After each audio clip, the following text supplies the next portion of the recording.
Wade moom daal dinañ koy libéré naka nga jàngate libération Doudou Wade. waaw xam nga démb je t'ai dit que ni Doudou Wade man li ma gëm mooy que dañ koy libéré. parce que amul lu ñu koy jàppee. et je pense que démb je t'ai décortiqué li nga xamante ni si moom moo nekk kii bi je t'ai décortiqué démb. li Doudou Wade bëggoon a wax ci li nga xamante ni si xëy na moom moo nekk mbirum coup d'état bi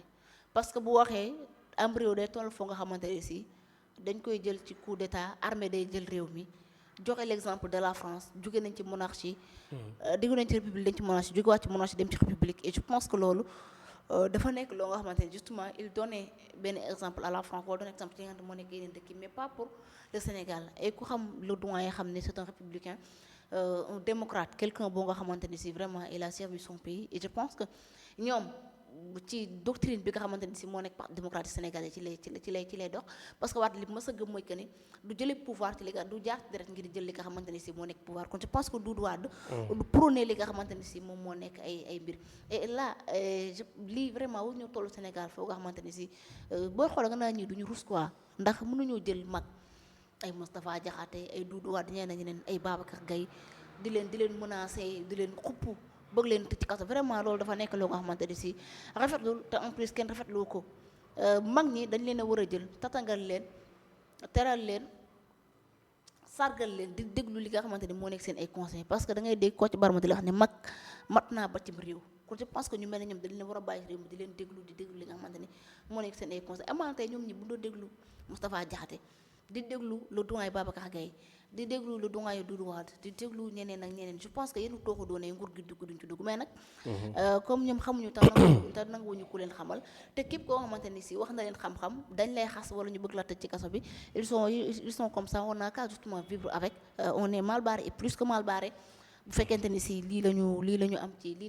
réew mi mais man je pense comme libéré nañu doyen Doudou Wade il faut dire justement alhamdulilah moom tamit mu faire très attention buy waxatee au moins mu expliquer justement lan la bëgg a wax parce que tamit neexul ñu jël ko di ko pamte tout ça pour ça di ko woo dem nañ këram dem nañ chef de quartier nangam ak nangam loo nga xamante ni si mujjul fenn xale yi defar ay vidéo iya di montage di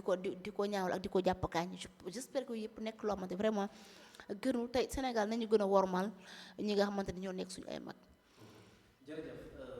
ki nga xamante ne moom mooy Ngagne Demba Touré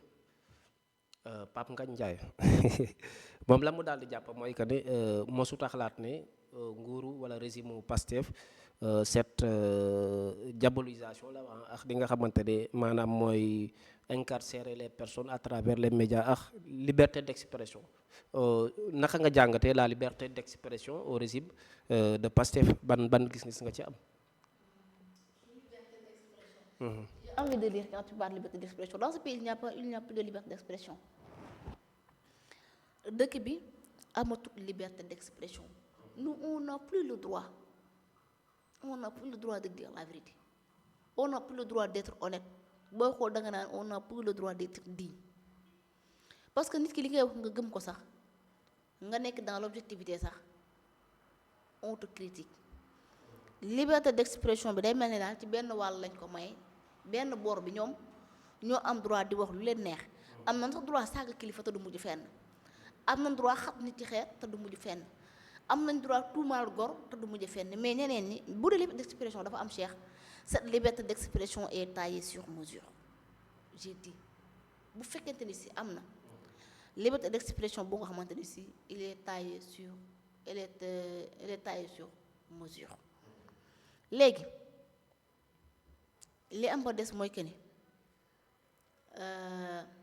ñoom ñoo fi ni le premier je l'ai rappelé hier ou avant-hier mu ni dëkk yi nga xamante ni si dañoo avancé yépp dañoo restreindre li nga xamante ni moo nekk seen ay liberté d'expression est-ce que du moom ci logique boobu la nekk ngir restreindre li nga xam ne moo nekk la liberté d'expression des Sénégalais ci camp boobu la nekk parce que fii la toog assemblée mu ni ñii bu di leen effacer c'est ça restreindre les libertés d'expression mu dikkaat mu ni ñii bu leen effacer léegi dikkaat war ba yàgg mu ne su ma nekkoon président ku ni yëpp da xew di xew eux ils doivent raser les murs mu ni yéen da ngeen a war a noppi waratu leen a wax mu ni yow diw yow mii xam nga li la tax a toog fii di wax tout ça des menaces yoo nga xamante ni si ñun ñu ngi koy gis ci réew mi et je pense que là nos libertés sont menacées nous tous que soit mu nekk man mu nekk yow mu nekk keneen ak keneen képp koo xamante ne toog nga fi rester dans l'objectivité képp koo xam ne da nga jàpp ne yow da ngay wax dëgg sa liberté est menacée ñun ñuy toog nous sommes exposés à des risques on sait jamais mën nga génn fii nit gaañ la mën nga génn fii nit wax la dara mën nga génn fii mais toujours on reçoit des menaces partout kon je pense que cette liberté d'expression là daal dina fi xaw a tumuranke loolu ci réew wala kon dafa féete génn boor njaw des na xambit de ci liberté bi il faut tamit qu'on se dise la vérité léegi leen des mooy que ni ci li am peut-être sur le cas de Pape Ngagne Ndiaye parce que maa ngi koy dégg mu ni lañ ma jàppee presque mooy que ni lu tax waxoo te boo waxee ñu lu tax nga wax maanaam ce pays là vraiment y a beaucoup de paradoxe parce que tey Pape Ngagne Ndiaye boo waxoon ne ko lu tax nga wax waxul ñu jàpp ko ñu ne ko lu tax waxoo léegi lañ leen bëgg mu def ko mu noppi nañu léegi ñu ne ko lu tax waxoo muy wax di noppi. loolu nan la mën a nekk wax di noppi. ah vice versa tubaab ba ko wax vice versa muy wax di noppi. en tout cas c'est neexut a comprendre ah. neexut a comprendre parfois booy xool da nga naan ñoom dañoo bëgg a instaurer y a deux dëkk booy xool da nga naan y a une dictature rampante bu nga xamante ni si mu ngi am gis nga liy ramte ñag bala jëm. te bu fa amee kër du baax.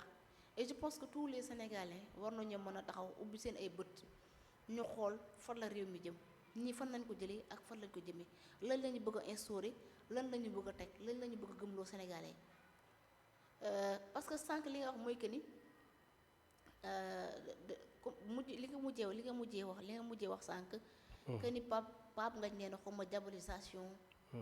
yu demee noonu. j'espère que c'est ça que tu as dit. qu'est-ce que tu as dit Cheikh. waaw c'est ça moom la. diabolisation nga wax. waaw. voilà. xam nga damay bañ wax nga ne ma waxuma ko. moo tax je te demande ce que tu as dit.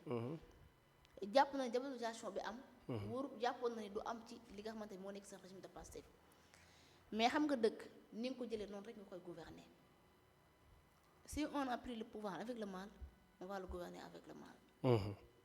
j'espère que là c'est des faits yoo nga xamante ni ñëpp teg nañ ci suñu ay gët amul lu ñu ci waxante lu ñu gis la c'est des faits parce que bi ñuy jël dëkk bi ci li nekkoon mooy que ni tuumaal diaboliser yàq jër ki dóor ci kaw kii jër ki dóor ci góor kii. comme nag loolu la ñu xam loolu la ñu man ils n'ont pas de vision l'idée n'est pas là les compétences sont pas là nangam ak nangam n'est pas là xalaat bu màcc bi amu fi les 4000 cadres n'existent plus léegi nag li ñu mën a def mooy que ni continuer ci li nga xamante ni si ci lañu nekkoon mooy que ni diaboliser accuser manipuler et faire du populisme justement pour régner et nañoo xam ni le populisme mënta régner dans ce pays et dans ce monde le populisme mënta régner gis nga. l'ennemi du populisme moo nekk l'exercice la réalité du pouvoir. waaw la réalité l'exercice du pouvoir moo nekk le pire ennemi du populisme. actuellement nag li ñu mën a def mooy que ni justement nekk ci diaboliser dóor daak ak ay déet créé nañ benn dossier ci dóor waar ba léegi nañ créé benn dossier ci keneen ak keneen parce que c'est ça il faut créer des contre-feux pour ray temps bi ci la nekk ils ne font que de la diversion mais cette diversion est purement et simplement rejetée parce que dama gëm ni les Sénégalais xam na li nga xamante moom moo xew ci réew mi et le peuple sénégalais est très mature et à la survenue ci alternance bi dina ñëwaat ci kattanu yàlla ak baaxam. dinañ def seen choix. Sénégal dinañ def li nga xamante ni si moom moo nekk seen choix parce que lii di xew moom. wax dëgg yàlla di mut kër di jàpp ay gone di jàpp ay mag ay troisième âge ci dëkk bi ku loolu waxoon ne si xam ne àdduna dina dem ba Sénégal ñuy jàpp ay troisième âge loolu di nga ko weddi vraiment lii di am rafetlu te kenn rafetlu wu ko ci dëkk bi. il faut que ñu yor réew mi ñu ubbiwaat seen ay xel ñu jëloo seen xel ñu xam ne nguur day jeex.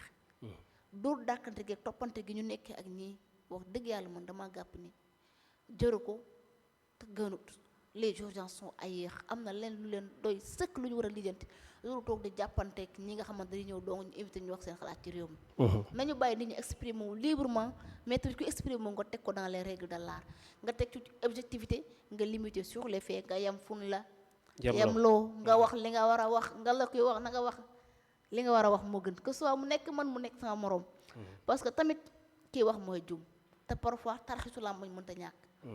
mën ngaa wax bëgg wax lu rafet far yàlla nga waxe ko na leen ba juum ci nga wax moom bala bu xasee ba génn et je pense que là aussi war nañ ci mën a dawal que justice moom mooy dawal comparaison ci wàllu mais damaa gëm ni nit bu toogee ak yow sur le plateau wax benn wax relance ko mu explique ko justement lan la bëgg a wax comme ça bu ko defee yenn coow yi du yenn dérive du am mais vraiment lii di xew moom avec ce régime là booy xool du neex a comprendre. day na waar te rëbës xat na trop ah. xat yàlla na ci trop. yàlla musal. yàlla musal. ok liberté d'expression moom kéemaan. jërëjëf sur